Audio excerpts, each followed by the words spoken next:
Magandang umaga po sa inyong lahat. Magandang araw po sa inyong lahat. No? Ito po ang kauna-unahang live coverage natin sa paglilitis ni Tatay Digong dito sa International Criminal Court. Ngayong araw po ito, magsisimula ang tinatawag na confirmation of charges. Ito po ay hindi pa kabahagi talaga ng paglilitis dahil ito po ay katumbas lamang ng preliminary investigation dito po sa sistema natin sa Pilipinas. Ang hahanapin pa lang po ng mga Western Pretrial Chamber, meron bang sapat na ebidensya, meron bang probable cause para magpatuloy sa paglilitis. Ang probable cause po, kapareho rin po ang definition sa ICC sa definition natin sa Pilipinas. Meron bang nangyaring krimen at posible ba na yung nasasakdal na si Tatay Digong ang nasa likod ng mga krimen na ito? Now, ang sistema po sa ICC ay magpipresenta ng summation or summary of evidence ang parehong panig kasama ng mga abogado ng biktima. At matapos yan ay pwede sila magpresenta ng sample testimonial evidence para ipakita yung lakas ng kaso nila para malaman at ipakita na meron talagang probable cause. Ang malungkot po, ang iba po ang sistema kasi sa ICC. Ang sistema sa ICC, mababaw lang po yung ebidensya na hinihingi para magkaroon ng warrant of arrest. So, ito po yung good grounds lamang. Pero ang layunin ng Rome Statute naman po ng International Criminal Court, binabalanse po ito sa pamamagitan ng pagbibigay ng interim release sa mga nasasakdal. Ang mga track record po ng mga naunang international tribunals, lalong-lalo na yung International Tribunal for the Former Yugoslavia, ay halos sa kalahati. Parang 70% ng mga naakusado ay nabibigyan ng interim release. Pero dito po sa ICC, kabaliktaran, dadalawa lang po nabigyan ng interim release sa mga kasong linilitis nila. Sa tingin ko po, hindi po makatarungan yan. Kasi nakita nyo naman, isang taon nang nakakulong si Tatay Digong, ngayon pa lang didinggin ang issue na meron bang sapat na ebidensya para magpatuloy sa paglilitis. And meanwhile, bakit meanwhile nakakulong na si Tatay Digong? Now, ngayon po, dapat ipakita ng prosecution na mayroong sapat na ebidensya para litisin si Tatay Digong para sa 3 counts ng crimes against humanity. Ano ba yung tinatawag na crimes against humanity? Ito po isang krimen sa larangan ng international law na nagpapataw ng parusa sa kahit sino na gumagamit ng systematic or widespread attack against civilian populations knowing it was being directed against civilian population.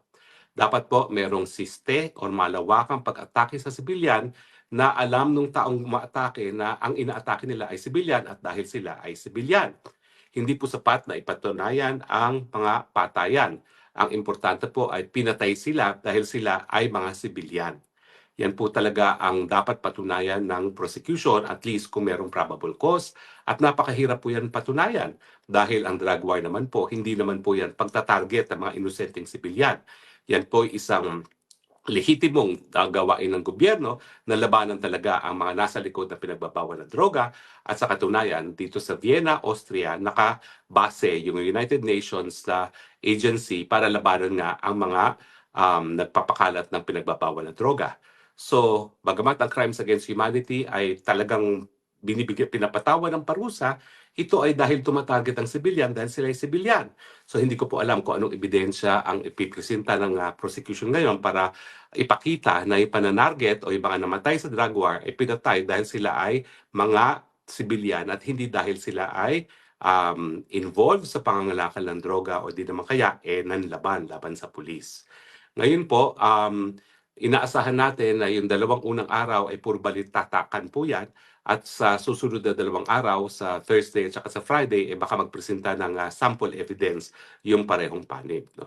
Now, ang Tatay Digong po ay hindi po sisipot sa pagdinig. In fact, sinabi niya na hindi na niya susundan man lang even by remote yung mga paglilitis dahil siya ay nakahanap na ng kapayapaan sa loob ng kanyang selda at alam niya na maski siya ay kinidnap at ang kanyang katawan ay naririto sa dahig, ay ang kanyang puso at damdamin ay kasama ng sambayan ng Pilipino. Nakakahabag po talaga yung habilin ni Tatay Digong na hindi nila magpapakait sa kanya na yung kanyang puso at damdamin ay kasama ng sambayan ng Pilipino kahit siya ngayon ay nasa dahig.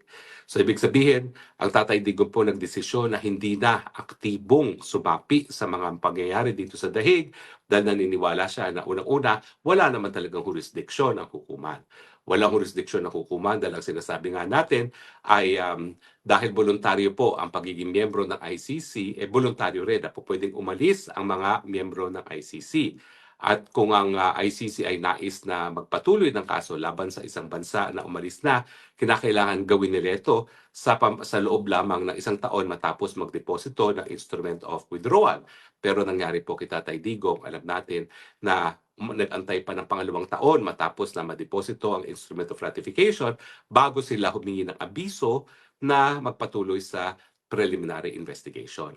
Ngayon, ang crucial po talaga rito, sabi ng Rome Statute, ay kinakailangan i-invoke ang jurisdiction ng hukuman sa loob ng isang taon. Ang sinasabi po ng prosecution at sinang-ayunan naman ng pretrial chamber na yung tinatawag ng preliminary examination kung saan tanging prosecution lamang ang kumakalap ng ebidensya from all sources, pati po media sources na hindi naman tinatanggap sa hukuman, ay ikukonsidera para malaman kung sila nga ay hihingi ng abiso para tumuloy sa preliminary investigation. At yung abiso sa hukuman, ang kauna-unang pagkakataon na magkakaroon talaga ng contact yung kaso sa hukuman. Ang sinasabi naman ng Tatay Digon, at ako na po sumasang-ayon dito, na yung isang taon ay dapat i-reckon from the time na humingi ng abiso para mag-preliminary investigation kasi yun nga yung kauna-unang pagkakataon na merong involvement ang hukuman mismo sa kaso ng kahit sino. Ang sinasabi ng prosecution, dahil ang prosecutor daw ay kabahagi ng hukuman, yung preliminary examination ay kabahagi na rin yon. Ay, hindi po. Sa tingin ko po, nagkaroon na ng desisyon ng dalawang huwes, magistrado sa appeals chamber nung nauna ng issue kung dapat nga ba magpatuloy ang kaso ni Tatay Digong at dalawang nagsabing wala ng jurisdiction kasi malinaw po dun sa teksto at saka sa intensyon ng hukuman na hindi naman po pwede na forever yung obligasyon na makipagtulungan ng mga estado na bumitiw na sa pagiging miyembro ng International Criminal Court. No? Kinakailangan talaga yung paghingi ng abiso para magpatuloy ng preliminary examination, maganap yan sa loob lamang ng isang taon matapos magbitiw ang isang estado. Ngayon, bakit ba kinakailangan humingi ng abiso sa pretrial chamber to begin with? Wala pong ganyang provision sa ating batas. No? Kasi ang pagkakoconduct ng preliminary investigation, mga piskal lang po ang gumagawa niya. No? Kapag meron pong reklamo na either sinampa ng kapulisan o ng mga biktima. Yan po yung pagkakaiba talaga ng ICC sa proseso ng maraming bansa sa daigdig. Ang dahilan po kung bakit merong basbas ng pretrial chamber sa kada galaw ng prosecutor ay nung pinag-uusapan po ang Rome Statute. No? Maraming bansa kasama ng Amerikano na nagsasabi na wala kami tiwala dyan sa prosecutor na yan, makapangyarihan. Pwede niyang kasuhan ng isang nakaupong presidente or prime minister and yet wala naman siyang pananagutan. Kasi sa Amerika, ang mga prosecutor po ay halal ng taong bayan para magkaroon ng pananagutan. So, para lang maingganyo ang mga estado gaya ng Estados Unidos na sumapi sa ICC, binuo nila itong pretrial chamber na walang po pwedeng gawin ng prosecutor na walang basbas ng pretrial chamber.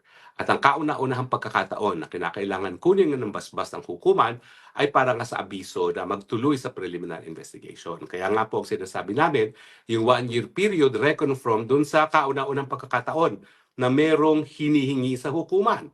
At yan nga po ay yung basbas para magpatuloy sa paglilitis. Now, alam po natin na nakabinbin pa itong issue ng jurisdiction sa appeals chamber.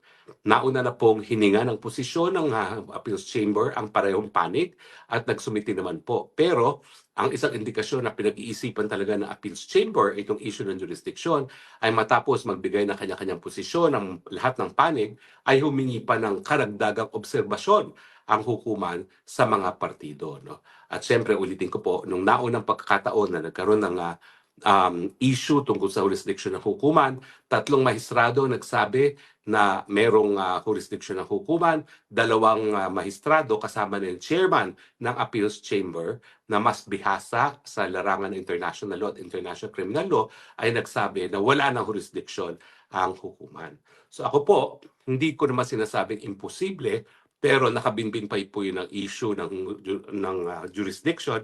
At kasi po, kung wala talagang jurisdiction, lahat po nitong mga pagdinig na gagawin ngayon, kasama itong confirmation of charges, ay mababaliwala. Kasi pag sinabi ng hukuman na no jurisdiction, uuwi na talaga si Tatay Digong. And that's the end of the matter. Nagtataka nga po ako kung bakit minadali ngayon ng pre-trial chamber itong patuloy ng confirmation of charges. hindi ba ho kung ikaw naman ay gumagalang doon sa appeals chamber ng isang hukuman, aantay mo muna yung desisyon nila doon sa issue kung pwede bang magtuloy ang paglilitis in the first place. Dahil kung wala naman po talagang jurisdiction, wala nang paglilitis na mangyayari. Pero matigas po ulo talaga ng pre-trial chamber. Talagang, kumbaga, inuunahan na nila kung ano magiging desisyon ng appeals chamber para bagang sinasabi na nila na kumpiyansa kami na sususugan ng appeals chamber yung aming desisyon na meron kaming jurisdiction kaya patuloy na itong confirmation of charges na hindi naman po dapat.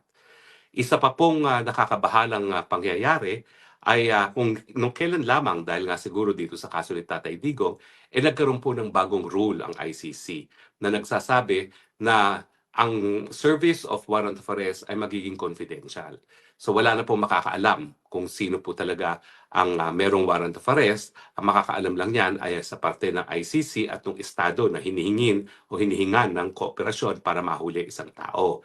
Now, ang nakapagtataka po ay bagamat ito ay confidential information, abang ICC mismo ay sa publiko na meron pang 7 tao na co-perpetrators di umano ni Tatay Digong. Kasama na si Bongo, si Bato de la Rosa, si Chief Albayalde, at iba pang mga dating chief ng PNP, kasama na si Director Giran ng NBI.